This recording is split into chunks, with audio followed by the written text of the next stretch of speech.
దేవునికి స్తోత్రం. ప్రియమైన సహోదర సహోదరులకు శుభాభివందనములు. ఈరోజు దేని వాగ్దానము కీర్తనలు 107:9. ఏలయనగా ఆశగల ప్రాణమును ఆయన తృప్తిపరిచున్నాడు, ఆకలిగొని వారి ప్రాణమును మేలుతో నింపి ఉన్నాడు. చూడండి, ఇజ్రాయేలు ప్రజలు వారికి కలిగినటువంటి కష్టములను బట్టి, ఆపదలు బట్టి దేవుడైన యెహోవాకు మొరపెట్టుకున్నారు.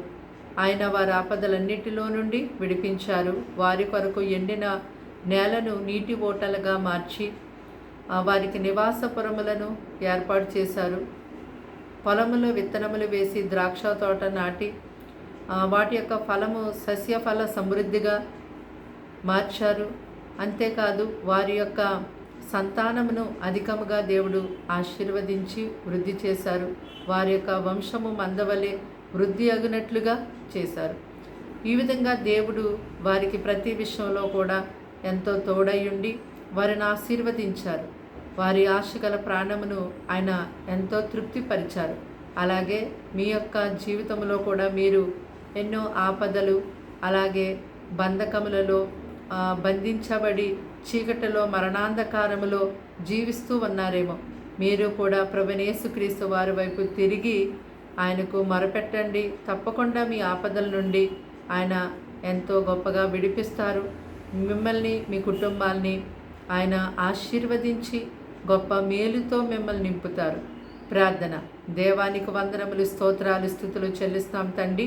ఈ మాటలు వింటున్న ఈ బిడ్డల్ని మీ రక్తంతో కడిగి ముట్టి స్వస్థపరచండి. వారింటి వారికి మహారక్షణ కలిగించేతండి.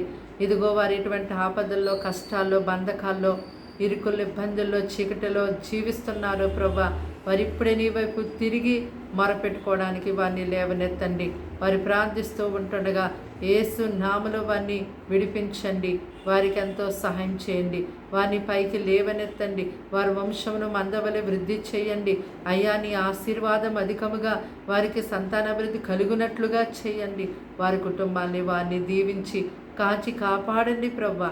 ఈ దినమంతా ప్రత్యేకమైన నీ కాపుదల నీ బిడ్డలకు ఎంతో ఉంచి నడిపించి సహాయం చేయమని సమస్తానికి అప్పగించుకుంటూ యేసు ఘనమైన పరిశుద్ధ నామములో ఈ ప్రార్థన వినయంతో సమర్పించి అడిగి వేడుకుంటున్నాం తండ్రి.